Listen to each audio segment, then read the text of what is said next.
Hello everyone, welcome or welcome back. So in the last class we have discussed that how to make a magic square. तो magic square का concept हमें पता है कि जो हमारा मैट्रिक्स होता है that must be odd ordered matrix. First condition होती है ऑड ऑर्डर्ड, मतलब क्या? Number of rows and number of columns same होने चाहिए, but at the same time they must be an odd number. तो अब जैसे यहाँ पे हमने 5 by 5 का मैट्रिक्स बनाया था, so I think the concept I should not repeat it like again in depth. बस मैं हल्का सा concept समझा देती हूँ, then we will be making the program for this. So whenever we start this, the middle number is the smallest number of your table. This is the smallest number of your table, and from here we start. We go one step right, one step up, one step right, one step up, and if a number is already filled there, then we just go one step down. No right, no up, nothing. Okay. So with this, I would like to tell one more thing, that your magic square could start from any value. ये वाला magic square, it has started from the value 1, but it could start from 0 as well, या फिर 2, 3, 4, whatever is the smallest number, कहीं से भी ये start हो सकता है. Okay. So this concept is done.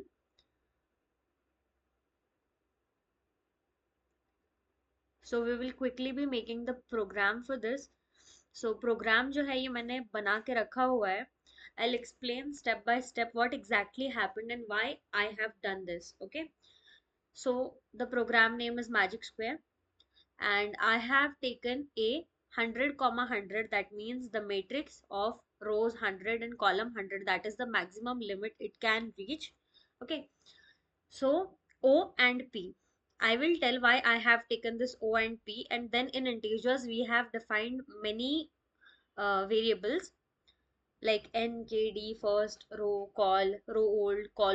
Row old and call old is for the old row and the old column, and last is for the last number that we have filled. Okay, so here we start. Give the odd number as the dimension of magic square. So why have I mentioned here that it must be an odd number? Because the method which I have told you for the construction of magic square is based on the idea that the number is odd. Okay, so give the odd number that is going to be the dimension or the order of magic square, that is n. So you have asked the computer, you have asked the person to write a number, and computer has read the number, that's n, and enter the minimum value for the table element. Like I said, the smallest number in the previous table was 1, right? The magic square started with 1, but it is possible that you construct a magic square which does not start from 1, rather it starts from 0 or -1 or +2 or +5, whatever. Okay, so that's the minimum value for the table element, that's first. And then we'll define a variable d, that is first -1, because that won't be the part of your magic square, right? For example, I'm starting my square with 1. 0 won't be the element, right? So what will I do? I will first fill the whole matrix with the element which is not there in the table. Okay. Why did we do that? Because अगर हम कोई matrix randomly define करते हैं and we do not define initially कि उसके अंदर के elements क्या है, it is quite possible that it takes certain value जो कि garbage value होती है, and we do not require that garbage value. Okay, so to avoid that sort of problem कि आप matrix elements define नहीं कर रहे हो तब तक वो matrix कोई भी garbage value ले रही है, in order to avoid that, what we do is we define the number d, and then we fill this a with d. Okay, A is our matrix and D is the number with which the matrix is initially filled. K is equal to n squared. Why? Because देखो, अगर आपका order जो है matrix का वो n है, तो उसमें boxes होंगे n into n, right? n square boxes होंगे. So we must know कि हमें कितने elements उसमें भरने हैं, तो हमें basically n square elements उसके अंदर भरने हैं, right? तो अब initially क्या कर दिया हमने, अब हमने ये तीनों चीजें डिफाइन कर दी, यहाँ से हमारा जो है मैट्रिक्स फिलिंग स्टार्ट होगा। ओके, तो आपका जो पहला रो है उसको कंसिडर हम करते हैं, और जो सेंट्रल कॉलम है, सबसे बीच वाला कॉलम है, उसको यूज करते हैं at first, right. First row और मिडिल कॉलम यूज करते हैं, तो कॉलम जो है कॉल के लिए n+1/2, मतलब ये सेंटर हो जाता है। For example you have a 3/3 magic square, so second number is your central number for the column. Okay, so call is n+1/2, and then last is the number that you fill the last. तो अब यहाँ पे आप क्या करोगे, you have to fill the first number, right? तो आपको last एक ऐसा वेरिएबल है जिसको आप अभी असाइन करोगे उसकी वैल्यू एज फर्स्ट, जो कि हम वहाँ फिल करेंगे। नाउ देखो, row is fixed, the row is known, that is the first row, col is the middle col, और वहां पे फर्स्ट रो और मिडिल कॉलम में हमने अब लास्ट यानी कि जो एलिमेंट हम सबसे पहले देना चाहते हैं उसको लिख दिया। Okay, first number is set. इसके बाद हमारा डू लूप स्टार्ट करेगा, और वो जो हमारा डू लूप है उसमें आई रन करेगा 2 से लेके k तक। वाई? बिकॉज ये जो k है, ये k यानी कि n स्क्वायर है, राइट। तो उतनी बार हमारा आइटरेशन होना चाहिए क्योंकि हमें n स्क्वायर एलिमेंट्स फिल करने। Okay, now what happens is, आप जो पुराना कॉलम था उसको कॉल ओल्ड बोल दो, क्योंकि अब हमें उस कॉलम की जरूरत नहीं है, एंड रो ओल्ड को रो से डिनोट कर दिया। ओके, अब आपका जो न्यू कॉलम होने चाहिए, अब हम एक स्टेप राइट जाने के लिए क्या करते हैं, एक कॉलम बढ़ाते हैं, राइट। तो जो आपका नया कॉलम है that is old column +1, that is col is equal to col +1, और कॉल क्या था, कॉल था old column. So new column col is equal to old column +1। Okay, तो ये हमें मिल गया एक स्टेप राइट। ओके, अगर हम एक स्टेप राइट जाते जाते इन केस मैट्रिक्स के बाहर निकल गए, मतलब अगर उसमें n कॉलम्स है, तो आप सेकंड लास्ट कॉलम से लास्ट कॉलम में चले गए, और फिर लास्ट कॉलम से राइट लेना हो तो क्या करोगे, वापस आपको फर्स्ट कॉलम में जाना पड़ेगा ना। So if your call is greater than n, मतलब आप मैट्रिक्स से बाहर निकल गए राइट साइड से, तो वापस आपको फर्स्ट में जाना पड़ेगा, इसलिए हमने कॉल को 1 बोल दिया। और सिमिलरली रो, रो के लिए हम ऊपर ऊपर जा रहे हैं, है ना, 1 स्टेप राइट 1 स्टेप अप। वो जो 1 स्टेप अप है, उस 1 स्टेप अप के लिए आप रो क्या कर रहे हो, हमेशा एक एक से माइनस कर रहे हो। तो अगर आप 1 से छोटे हो गए, मतलब आप अपने मैट्रिक्स से बाहर निकल जाओगे, राइट। आप ऑलरेडी फर्स्ट रो में हो और आपको ऊपर जाना है, तो आप 1 स्टेप अप जाके आप नीचे n से एंटर करोगे, right. Therefore you will have row is equal to row -1। लेकिन what if your new row becomes less than 1, then you have to go to the last row, that is row is equal to n। Okay, तो ऐसे करके ये programme आगे run करेगा। अब आपको पता चल गया कि एलिमेंट फिल कहाँ से कहाँ तक हो रहा है। Now if your row and col will have the value d, ये कौन सी वैल्यू थी, जो हमारे मिनिमम एलिमेंट, मतलब एलिमेंट की जो मिनिमम वैल्यू थी उससे छोटी वैल्यू हमने डिफाइन कर रखी थी। तो अगर, यानी कि अगर ये d वैल्यू है, इसका मतलब क्या है कि अगर आपका मैट्रिक्स उस जगह एम्प्टी है, हमारे समझने के लिए ह्यूमन लेवल पे एम्प्टी है, और मैट्रिक्स के लिए उसमें ऐसे एलिमेंट है जो हमें डिजायर्ड नहीं है, तो अगर वो d का वैल्यू है तभी ही हम वहां पे नया नंबर दे सकते हैं। बट अगर वैसा नहीं है, तो जो आपकी ओल्ड रो है उससे बस एक रो बढ़ जाएगी, कॉलम नहीं चेंज होता है। ओके, तो आपका वो एलिमेंट वहां नीचे चला जाएगा। Okay, and then you have to end the process. ये था आपकी एंट्री फिलिंग का प्रोसेस, ठीक है। Now we have to write the magic square, तो हमने यहाँ पे मैजिक स्क्वायर क्या है लिख दिया। Okay, so we have written down the magic square. Now we will try to run this. So इसको हमने रन कर लिया है, तो यहाँ पे इसका रिजल्ट दिख रहा होगा। Okay, give the odd number as the dimension of magic square, दे दिया। Enter the minimum value for table element 1, दे दिया। तो ये आपका मैजिक स्क्वायर आ गया। अब आपको पता कैसे चलेगा कि ये मैजिक स्क्वायर है। हाँ, obviously what you can do is number of रोज को सम कर लो, नंबर ऑफ कॉलम्स को सम कर लो, मतलब रोज के जो एलिमेंट है, जैसे 8+1 9, 9+6 15, ठीक है। हर रो का सम 15 आ रहा है, हर कॉलम का सम 15 आ रहा है, सारे डायगोनल्स का सम 15 आ रहा है, एंटी डायगोनल का सम भी 15 आ रहा है। इसका मतलब है कि आपका मैजिक स्क्वायर करेक्ट है।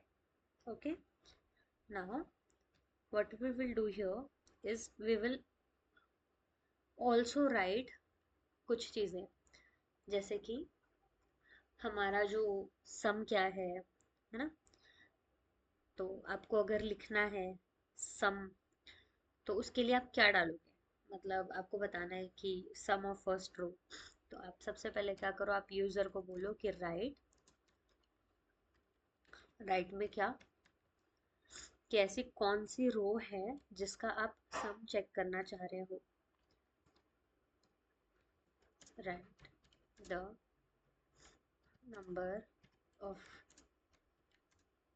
The row of which you have to check the सम।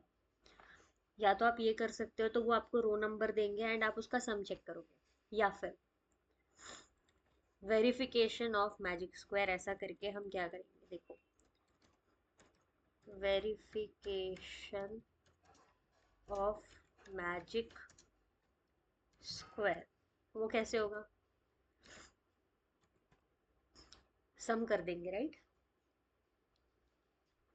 तो उसके लिए आप क्या करोगे, सम वन, यानी कि फर्स्ट रो का सम अगर करना है तो फर्स्ट इसको वन आर वन कर देते हैं। Sum of row one is equal to क्या होगा अब इसमें, ए वन कॉमा स्टार, या वन कॉमा आई डाल देती हूँ, ठीक है। Sum R two is equal to, ये क्या होगा, A one, sorry, second row,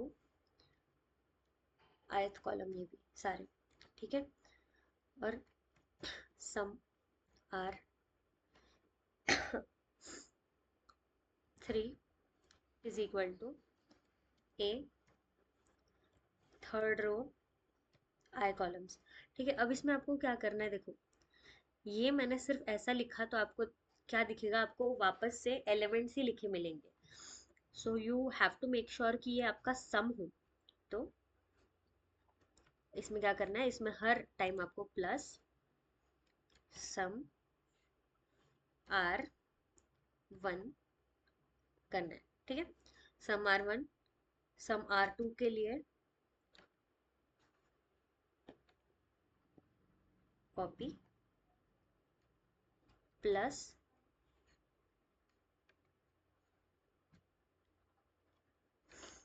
some R two यहाँ पे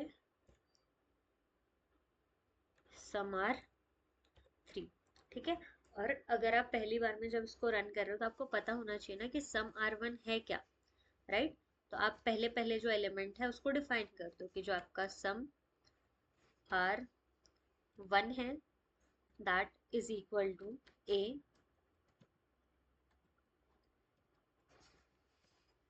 वन वन, ठीक है। जो आपका सम आर टू है, इसी को कॉपी कर लेती हूँ and let's just write it here.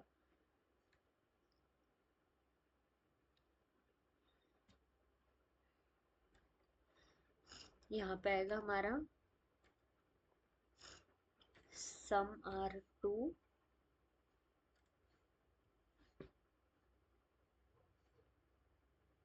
Sorry two one,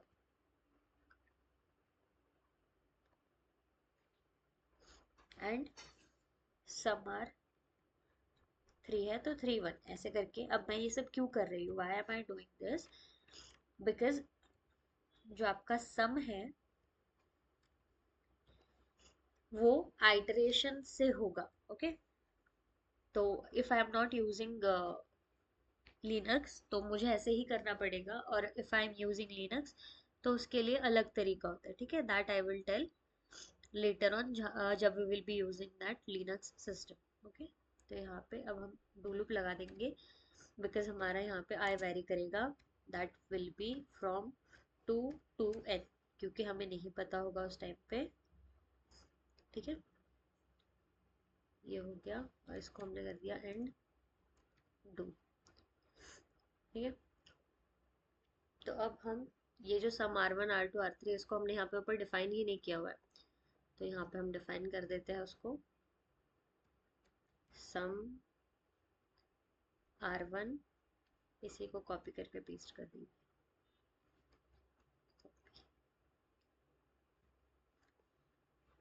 some r2 some r3, ठीक है।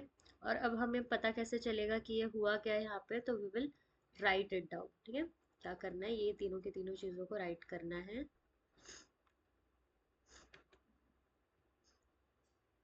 After this and do you have to write, what do you have to right,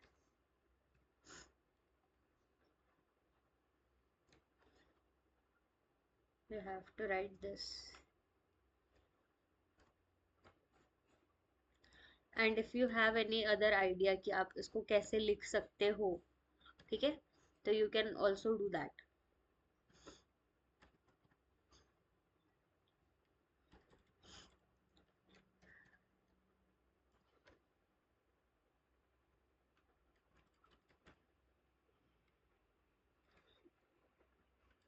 so this is how it is done।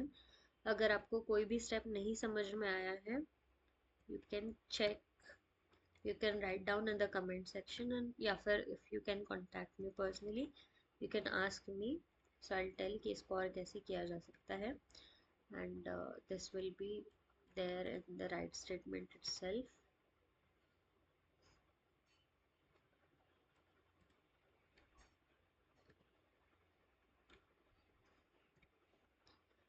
sum r1 comma sum r2 comma sum r3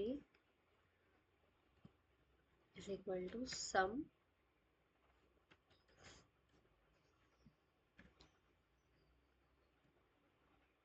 is equal to sum r3। Okay, और एक बार इसको run करके हम देखेंगे कि ये कैसे काम करता है। ओके, सो रन,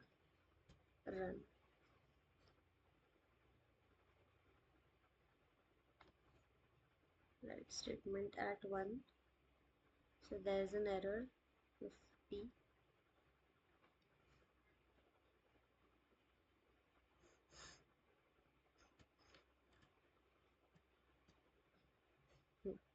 ओके, वही करते हैं, मिनिमम वैल्यू ऑफ टेबल 1, ये देखो सम r1 15 आ गया, सम r2 भी 15 आ गया, और सम r3 भी 15 आ गया।